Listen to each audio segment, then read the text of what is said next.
ছাইরা চইলা গেল ৬৩ বয়সে নবীর ইন্তেকাল হলো। নবীকে গোসল করাই ৬ জনা কান্দে বিবি ফাতেমা।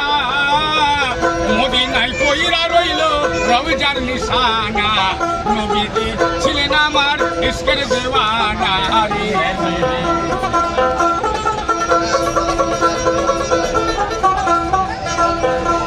আর নবীজিকে কবর দেয় শের আলী দেখতে পাই।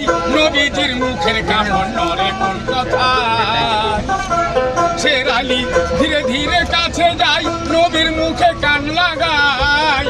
উম্মতের লাগিয়া নবীর কান্না থামে না। নবীজি ছিলেন আমার ইশকের দিওয়ানা রে। মুসলমান ছিলেন আমার ইশকের দিওয়ানা রে।